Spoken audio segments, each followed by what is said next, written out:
Hi everyone, I'm Renee and welcome to my channel.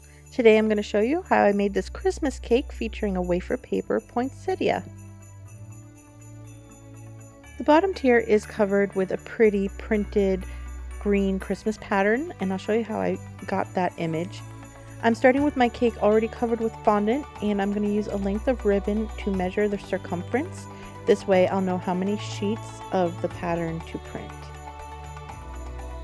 I'm also going to measure the height so I know how to trim the paper. To get the image that I used for the bottom tier of this cake, I used Graphic Stock, a great resource for royalty-free images. GraphicStock.com has the largest unlimited download library of royalty-free images available on the internet. So here, I'll type in my keyword, which I'm just going to search Christmas wallpaper, and I'll get results from their library of over 300,000 images, vectors, graphics, and photos. For one flat annual membership fee, you get unlimited downloads for the year instead of having to pay per image. It's a great resource if you have an edible printer and need to have photos or images that you can use for sale. I've already picked an image that I want to use. And so when you are looking at your images, you'll see this screen and you can pick from the different formats you want to download. I'm going to download the JPEG. You just click that and click download. I'd like to thank GraphicStock.com for sponsoring this video. Right now you can get $50 off an annual membership by clicking the link in the description box below or by going to graphicstock.com/holidays.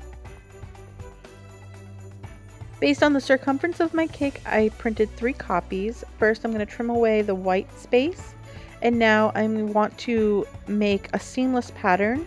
So I'm going to lay one copy on top of the other and try to match up the edge of one of these patterns with where it would fall on the one underneath. Then I'm going to use a straight edge and an X-Acto knife to cut away the extra paper. And then, as you can see, the image should match up perfectly. For this last sheet, I don't need the whole thing. I matched up the pattern on one edge, and then I'm going to measure over for the remaining amount that I need, and I use the ribbon to figure that out. Then I'll just trim off the extra.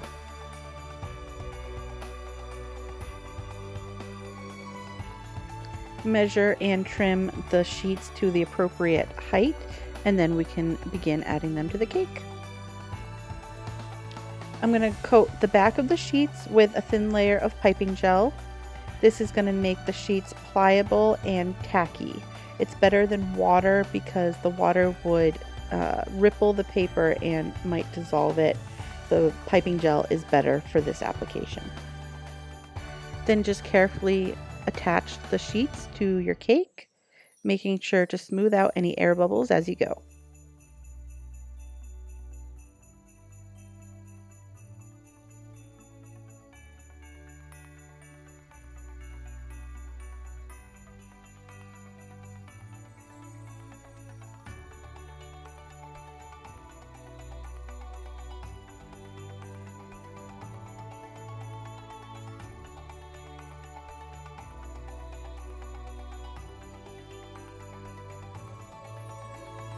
Where the papers overlap in the back, just use a straight edge and a knife to cut away the extra.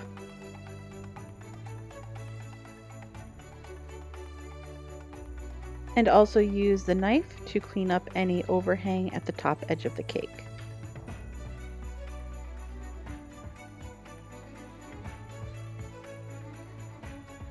The top tier is a 5-inch round covered with fondant already, and I'm going to use a gold paint I mixed up just with some gold luster and vodka until I have a thin paint consistency.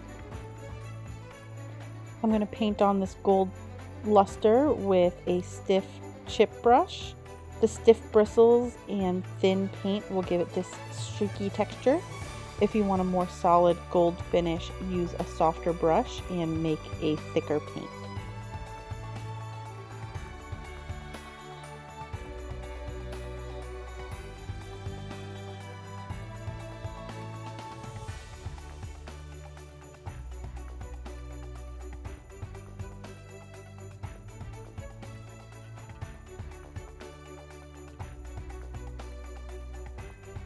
To make the wafer paper poinsettia, I printed just some red solid on a piece of wafer paper, and I made some templates out of index card, just general petal shapes. You just need a larger one and a smaller one. Using a pointed sculpting tool, I'm just going to trace around the template onto the wafer paper, and it will leave enough of an indent that I will be able to see it and cut out with scissors. We will need 5 to 6 of each size petal for each flower. I like to double up the wafer paper, and that way I can cut out 2 petals at a time.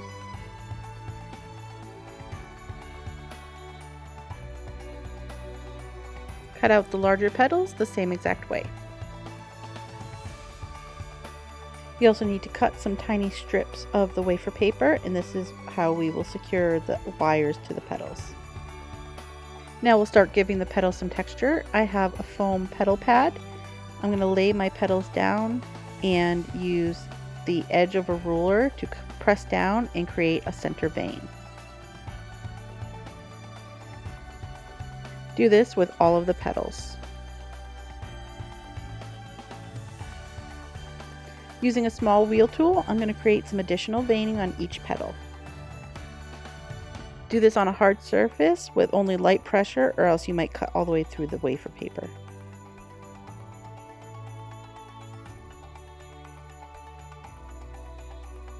Now to assemble our petals, I have some paper covered wires. These are 26 gauge, fairly thin, and I like the white so it doesn't show through.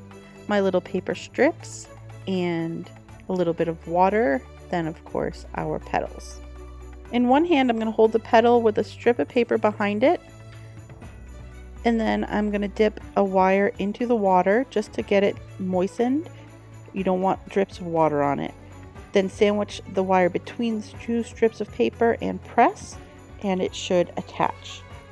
Because we're using so little wire, this is going to dry very quickly and it's not going to melt the wafer paper. Do this for each of your petals. To give the petals a bit of that poinsettia wrinkly texture, I'm dampening a paintbrush just very slightly damp, and brush that water across the back of the petals. Not too much, and you won't see the texture right away, but you'll let these petals sit and then you'll be able to see it. I'm going to dust the petals to give them a bit more color. I'm using a red petal dust and a chartreuse green. First going in with the red all over the petal. And here you can kind of see a bit of that wrinkly texture that we were getting. Then I'm going to use the green and dust the edges in some random spots, and this is just going to give it a bit more dimension. Go ahead and do this with all of the petals.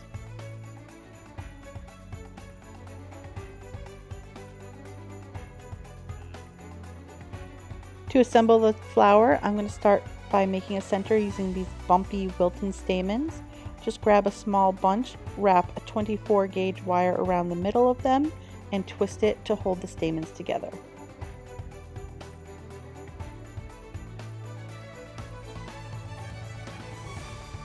Then wrap some floral tape around the base of them, and this will hold the bunch upright, forming the center. Now start taping the petals around that center, starting with the small petals and then moving on to the larger.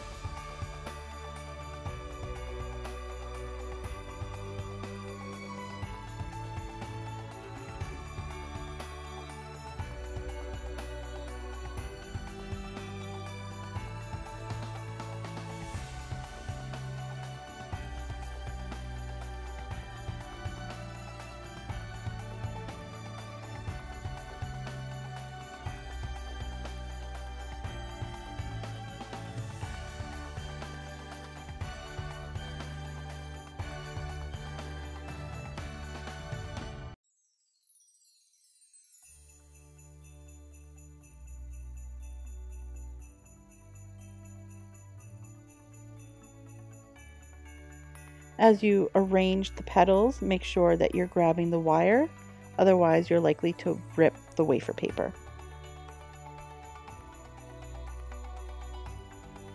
As a final touch, I'm going to paint the stamens gold. You could also dust them with green petal dust or even just leave them white. Be sure to insert your wired flowers into straws before inserting them into your cake. I've already stacked my cakes using straws for support, and when trying to decide flower placement, I'm going to go in and make sure I cover up this little oops from when I touched the gold paint while it was still wet. This wafer paper poinsettia is so easy to make and the perfect embellishment for a simple holiday cake.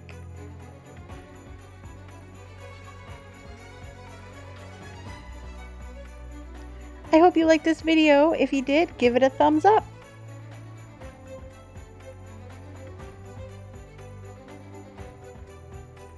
Thanks for watching, and don't forget to subscribe so you don't miss new videos.